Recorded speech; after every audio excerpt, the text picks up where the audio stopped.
बिस्मिल्लाहिर्रहमानिर्रहीम। अस्सलाम वालेकुम डियर लर्नर्स। तो आज हम अपना जो केमिस्ट्री का क्लास 12 का टॉपिक हमने शुरू किया था, पीरियोडिक रिलेशनशिप्स इन कंपाउंड्स, तो उसको आज हम मजीद स्टडी करने जा रहे हैं। उसकी तीसरी जो क्लासिफिकेशन है ऑक्साइड्स की, आज हम उसको स्टडी करेंगे। ठीक है, पिछले लेक्चर में हमने हाइलाइट्स को और हाइड्राइड्स को स्टडी किया था। सो आज हमारी लास्ट क्लासिफिकेशन है ऑक्साइड्स की, तो उसको हम क्या करते हैं, स्टडी करते हैं। सो ऑक्साइड्स हमारे पास क्या कहलाते हैं, कंपाउंड्स है। ठीक है, ऑक्साइड्स भी कंपाउंड होते हैं, लेकिन ये कब बनते हैं, जब ऑक्सीजन जो है वो पीरियोडिक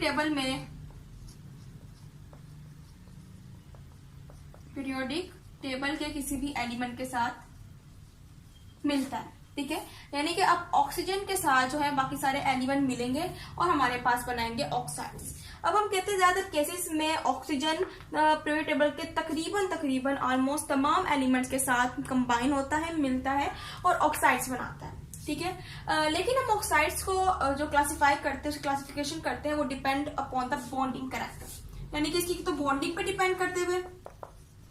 ठीक है, और दूसरी हम क्या कहते हैं कि इसके एसिडिक और बेसिक कैरेक्टर पर डिपेंड करते हैं। ठीक है, अब एसिडिक और बेसिक कैरेक्टर पर और बॉन्डिंग पर डिपेंड करते हुए हम ऑक्साइड्स की क्या करते हैं, क्लासिफिकेशन करते हैं।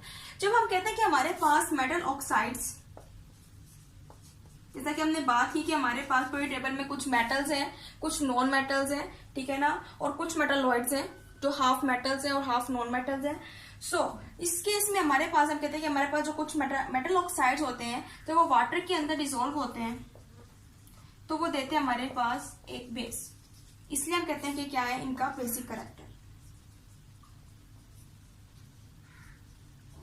ठीक है, मेटल ऑक्साइड्स को जब भी हमने वाटर के अंदर डिसॉल्व करने की कोशिश की है, वाटर में डिसॉल्व किया है, तो सब इसने हमें एज अ रिजल्ट हमेशा बेस दिया। इसलिए हम कहते हैं कि मेटल ऑक्साइड्स में हमारे पास जो प्रॉपर्टी है उसकी, वो क्या है, एक बेसिक प्रॉपर्टी है, एक बेसिक कैरेक्टर। इसके अलावा जब हम नॉन मेटेलिक ऑक्साइड्स की बात करते हैं, ठीक है ना, नॉन मेटेलिक ऑक्साइड्स की, तो जब हमने उनको वाटर में डिसॉल्व किया है, तो उन्होंने हमेशा दिए हमें एक एसिड, यानी कि एज ए रिजल्ट ही हमारे पास क्या बनाते हैं, एसिड बनाते हैं। इसलिए हम कहते हैं कि हमारे पास इनका जो कैरेक्टर है, इनकी जो प्रॉपर्टी है, वो कौन सी होती है, एसिडिक कैरेक्टर होता है। ठीक है ना, तो इस तरह से हमारे पास कुछ बेसिक कैरेक्टर वाले ऑक्साइड्स निकलते हैं और कुछ एसिडिक कैरेक्टर वाले ऑक्साइड जो हैं वो बनते हैं।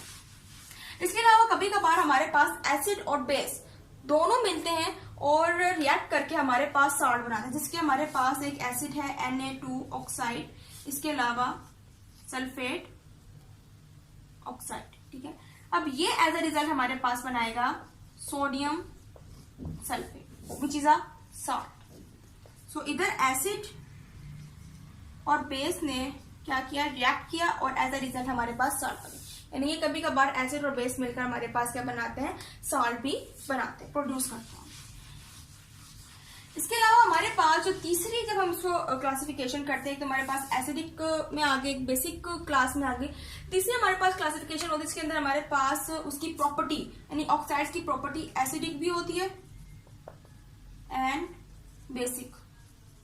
ठीक है ना, यानी एक तो अलग हो गई कि एक एसिडिक थी, एक बेसिक थी, और तीसरी जो क्लासिफिकेशन है उसके अंदर एसिडिक और बेसिक दोनों प्रॉपर्टीज होती है, उनको हम नाम देते हैं एम्फोटेरिक ऑक्साइड्स का।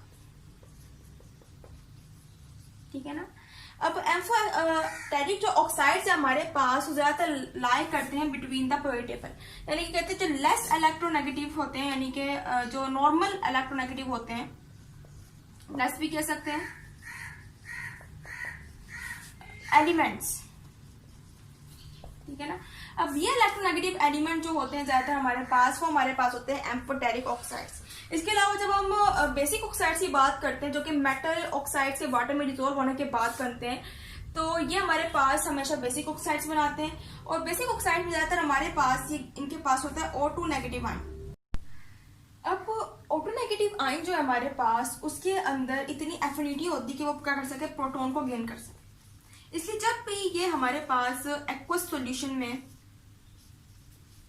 डिसॉल्व किया जाता है, तो ये अपने आप को मेंटेन करने के लिए इसके अंदर से प्रोटॉन जो है वो गेन कर लेता है। ठीक है, और फिर ये बनाता है HOH नेगेटिव आयन, यानी कि हाइड्रोक्साइड आयन बनाता है। ठीक है। और जब हम बात करते हैं बेस की, तो जब हम from top to bottom group में मूव करते हैं, डिसेंडिंग ऑर्डर में जाते हैं ग्रुप में, तो हमारे पास जो मेटल ऑक्साइड्स की बेसिसिटी है, यानी कि बेसिक करेक्टर जो है वो इंक्रीज हो रहा होता है, ठीक है ना, फ्रॉम टॉप टू बॉटम, ठीक है। जैसे हम सोडियम से नीचे पोटेशियम की तरफ जाते हैं, पोटेशियम से फिर नीचे फर्दर मूव करते हैं, तो हमारे पास जो बेसिक करेक्टर हो रहा होता है ऑक्साइड्स का, वो क्या होता है, इंक्रीज हो रहा होता है। इसके अलावा जब हम alkaline and earth alkaline metals की बात करते हैं,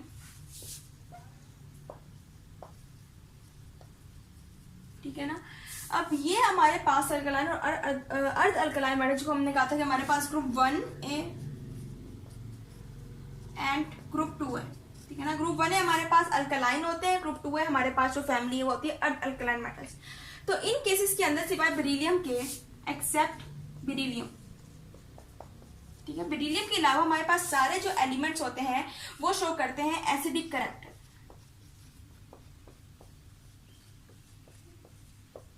ठीक है।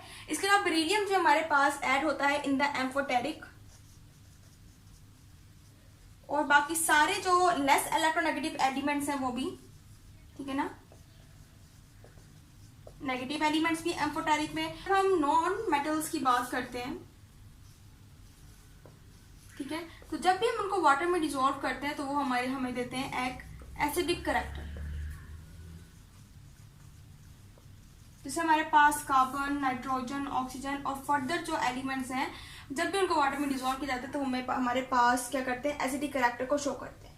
और जो मेटल्स की हमने बात की, मेटल्स को जब हम डिसॉल्व करेंगे वाटर के अंदर, सो वो हमें देंगे बेसिक कैरेक्टर, ठीक है ना। और इसके अलावा जो हमारे पास लेस इलेक्ट्रोनेगेटिव एलिमेंट्स होते हैं उनको हम ऐड करते हैं इन द एम्फोटेरिक ऑक्साइड्स, ठीक है। इसके अलावा हम ये बात भी करते हैं कि ऑक्साइड्स जो है उनके अंदर चेंजिंग जो है वो आती रहती है, ठीक है। यानी कि अगर ऑक्साइड्स में चेंज आ रहा है, फॉर एग्जांपल हमारे पास ऑक्साइड्स की अमाउंट बढ़ती है, ठीक है ना, जैसे मैग्नीशियम हमारे पास ऑक्साइड 2 था, ऑक्साइड था,